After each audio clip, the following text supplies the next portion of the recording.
भीम पर भी। कौन लोग हैं वे, कौन लोग ऐसा काम कर रहे हैं? क्या वो वाकई में श्री राम का मतलब समझते हैं या जय भीम का मतलब समझते हैं? चलिए मैं पहले श्री राम का ही शुरू करता हूँ।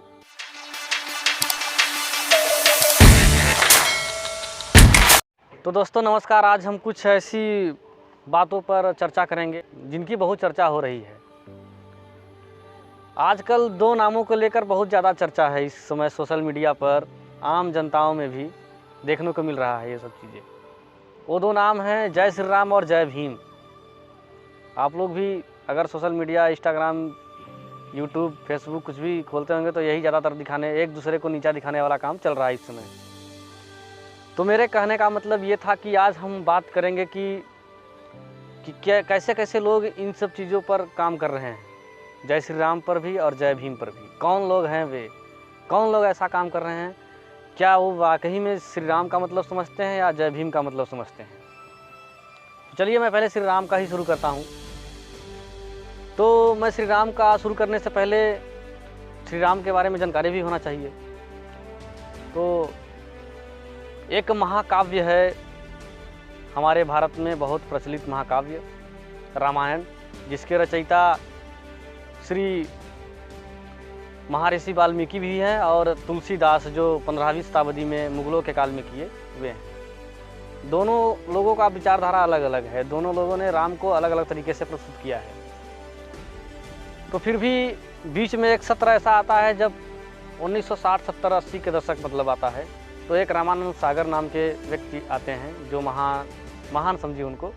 उन्होंने राम का बहुत अच्छा से चरित्र चित्रण धारावाहिक के रूप में किया, दूरदर्शन के रूप में, जैसे आप यूट्यूब पर इसमें तिलक उलक वगैरह पे देखते हैं। तो मेरा कहने का मतलब ये है, मैं उन लोगों से सवाल करना चाहता हूँ जो जय श्री राम का नारा लेकर किसी को नीचा दिखाते हैं, जय श्री राम का नारा लेकर किसी को धमकाते हैं, जय श्री राम का नारा लेकर लड़कियों को छेड़ते हैं। उन लोगों से मेरा ये सवाल है कि जिस तरह राम का चरित्र चित्रण उसमें दिखाया गया है, क्या उस तरह आपका चरित्र चित्रण है?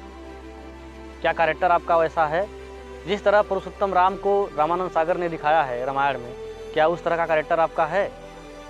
क्या आप रिस्पेक्ट उस तरीके से अपने सिर्फ सीता को देखते हैं? आप जय श्री राम का नारा लेते हैं और काम कन्हैया वाला करते हैं। अब कन्हैया वाला का मतलब समझ ही गए होंगे आप लोग। जय श्री राम का झंडा लेकर आप लोग लड़कियों को छेड़ते हैं।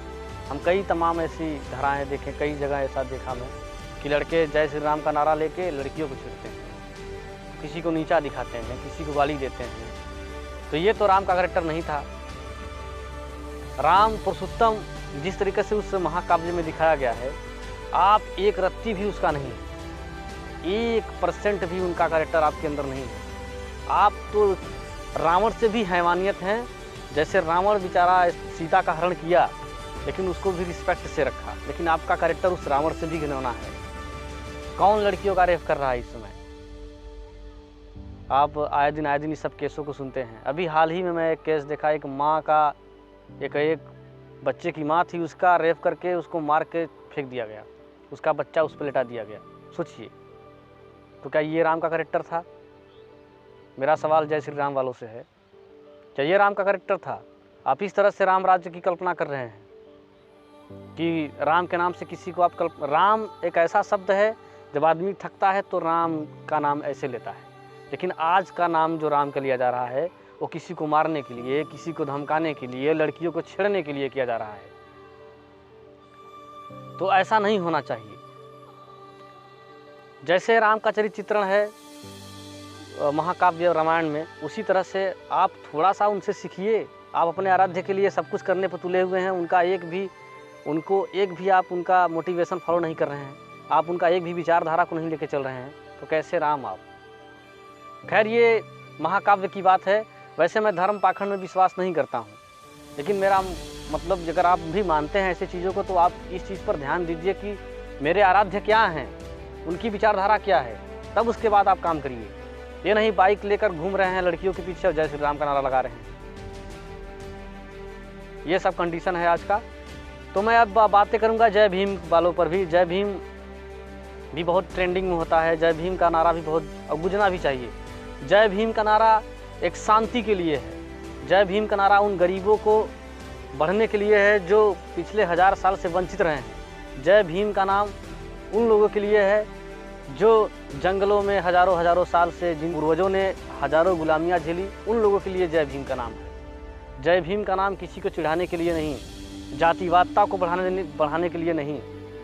आप देख लीजिए अभी जय भीम का नाम आप क्या बोलते हैं, पंपलेट में चमरान स्टार तो कुछ और स्टार लगा के आप घूम रहे हैं। तो आप डॉक्टर बी आर अम्बेडकर का सबसे बड़ा दुश्मन आप ही हैं, समझ लीजिए, क्योंकि आप ही जातिवाद को बढ़ावा दे रहे हैं। अभी हम कुछ चीज़ नोटिस किया, उसमें कुछ लोग जैसे शंकर भगवान पे लेके कांवड़ लेके यात्रा जाते हैं, उसी तरह से आप भीम का कांवड़ यात्रा लेके जा रहे हैं। तो कौन सा आप डॉक्टर अम्बेडकर का सम्मान कर रहे हैं? कौन सी जय भीम की आप कल्पना कर रहे हैं? कौन सी समानता की बात आप रख रहे हैं? आप तो उसी पाखंडवाद की बात कर रहे हैं, आप उसी रूढ़िवाद में फंस रहे हैं। आप अपना एक अलग साम्राज्यवाद बनाना चाहते हैं, एक मतलब डॉक्टर अम्बेडकर के सब खिलाफ काम कर रहे हैं आप। अभी मैं एक गाना सुना, जिससे वो गाना निकला था राम आएंगे, ऐसे कुछ गाना है ना राकेश, कुछ ऐसे गाना है ना, राम आएंगे। तो एक गाना, हाँ गाना कुछ ऐसे है, एक गाना और बच्चों दोनों निकाल दिया, भीम आएंगे। अरे यार तुम लोग कॉपी कर रहे हो, इसका मतलब जैसे कि वही हुआ ना कि वो जातिवादता फैला रहा तो आप दुगना जातिवादता फैला रहे हो। यार भीम को अगर आप वाकई में इज्जत देना चाहते हो, अगर डॉक्टर अम्बेडकर को इज्जत देना चाहते हो ना, तो उनके मिशन पे काम करो। इस देश में समानता लाओ, इस देश में जातिवादता नहीं बढ़ना चाहिए। जय भीम का नारा बहुत प्यारा है, पूरे विश्व में गूंजना चाहिए, लेकिन कब गूंजना चाहिए, कैसे गूंजना चाहिए, इसका भी आकलन होना चाहिए। एक नहीं किसी को नीचा दिखा रहे हो, किसी को मारने के लिए, किसी को धमकाने के लिए जय भीम का नाम नहीं है।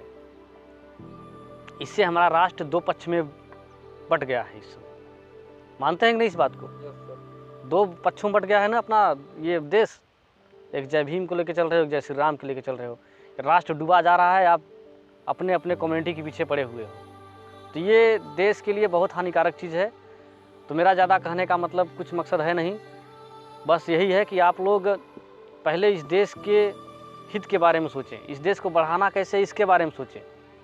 कुछ लोग इस पर भी सवाल कहेंगे कि राम का तुलना अम्बेडकर से कर रहे हैं, तो मैं भाई इसका भी जवाब दे देता हूँ इसी वीडियो में कि राम का तुलना मैं अम्बेडकर से नहीं कर रहा हूँ। दोनों अपने जगह पे समान हैं। रही बात राम, वे एक महाकाव्य के एक नायक हैं, अच्छे उनके बारे में चरित्र चित्रण किया गया है, मैं उनकी अच्छाइयों को लेता हूँ, ऐसी बात है। और डॉक्टर अम्बेडकर की बात रही तो भाई डॉक्टर अम्बेडकर भी किसी भगवान से कम नहीं है।